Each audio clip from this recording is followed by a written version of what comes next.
A gente volta a falar aqui das ações do governo americano porque depois do Brasil, o presidente dos Estados Unidos, Donald Trump, voltou a anunciar tarifas para novos países pelo mundo ontem.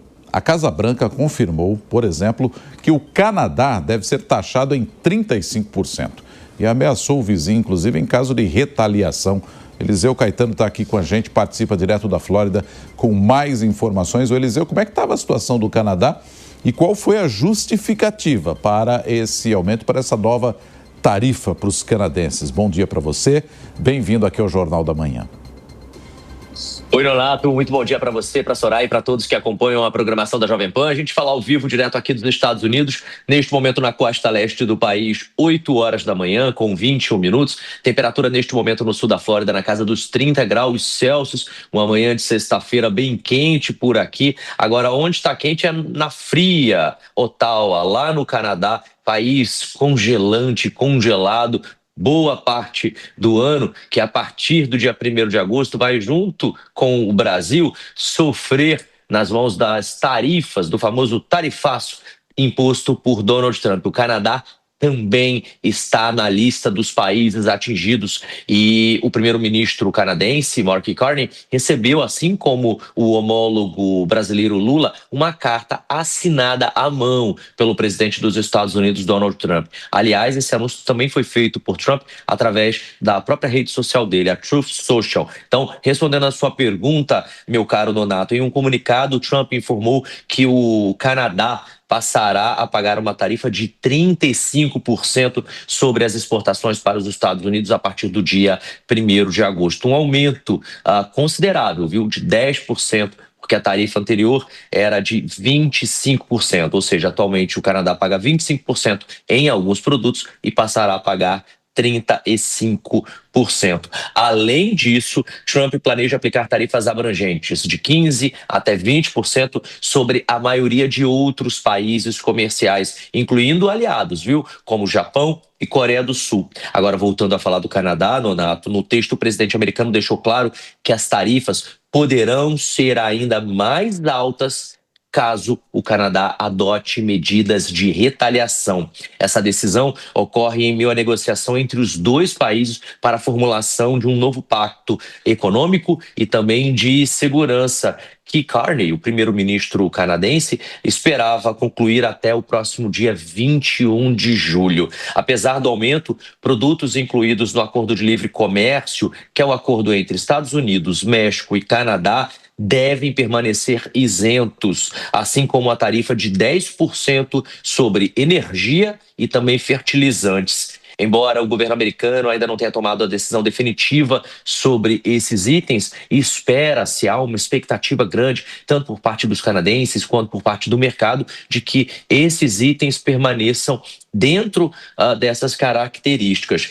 Vale lembrar que Trump também mencionou nessa mesma carta que foi enviada ao primeiro-ministro canadense que o fluxo de fentanil oriundo do Canadá é um dos motivos. Uma acusação que é contestada, inclusive pelas autoridades canadenses, e as barreiras comerciais impostas por Ottawa, especialmente contra produtos lácteos dos Estados Unidos, seriam as justificativas para esse aumento, para incluir o Canadá nesse tarifaço. Então, Donald Trump fez duas acusações graves e sérias ao governo canadense para justificar a inclusão do país e o aumento da tarifa que já é imposta realizada, né? Então ele diz o seguinte: esses dois motivos justificam a nova tarifa como medida de segurança econômica e de segurança nacional. Vale lembrar que o fentanil aqui nos Estados Unidos, infelizmente, é utilizado como droga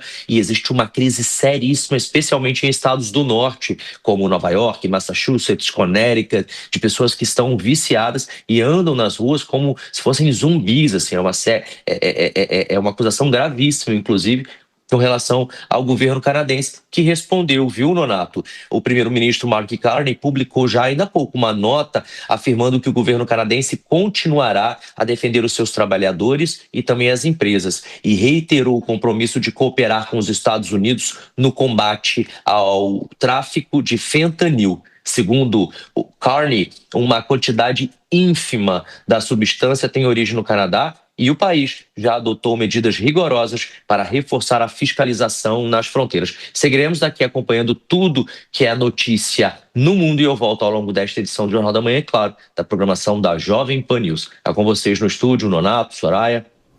Tá combinado, Eliseu Caetano. Muito obrigado pelas informações aí nos Estados Unidos. É assunto também para o Alan Gani, que já está aqui no estúdio do Jornal da Manhã. Ô Gani, a gente comentava mais cedo que, segundo boa parte dos economistas e algumas entidades, você não tem uma justificativa econômica para os 50% para o Brasil, né? É mais político.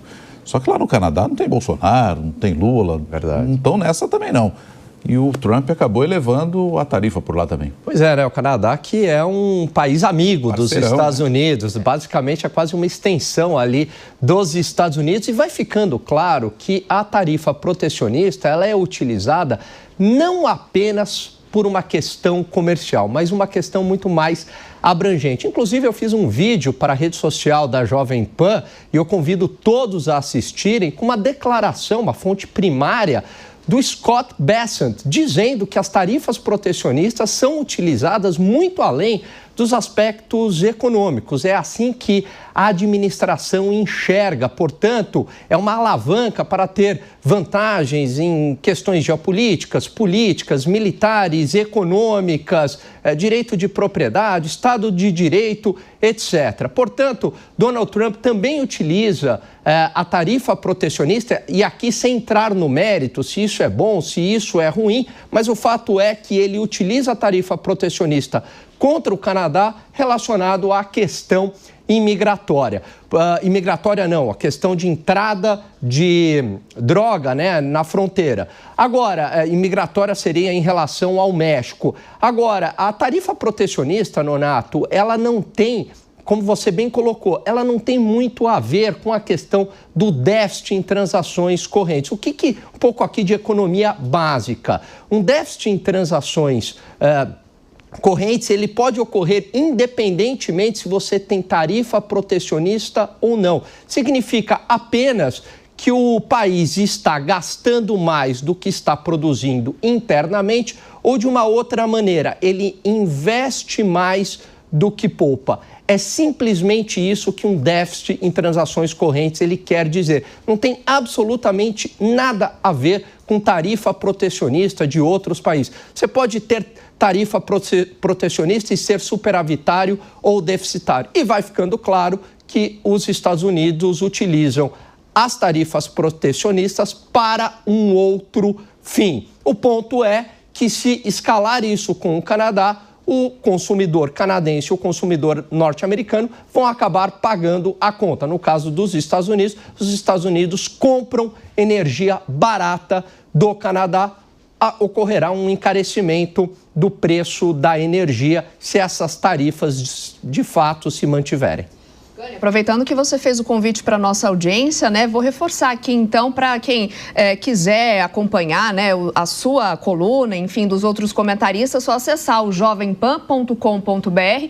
Para quem nos acompanha por imagens, então tá aí a coluna do Alan Gani falando sobre a tarifa de 50%, né, tem a ver com China, dólar, Bolsonaro e não com o comércio. Essa é a análise do Alan Gani. Tem também aí uma série de outros assuntos importantes para o nosso assinante. Você só entra lá, jovempan.com.br. Agora, Gani, foi uma surpresa o Donald Trump voltar então com essa tarifa para o Canadá? E, na verdade, tem sido um pouco da marca dele, né? Do nada, uma taxa. Exatamente.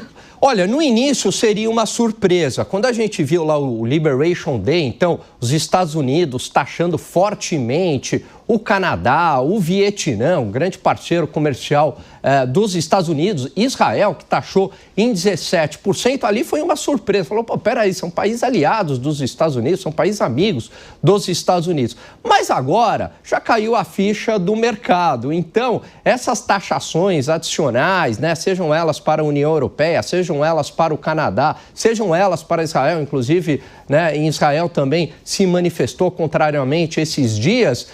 Agora o mercado se acostumou com essa ideia do Donald Trump.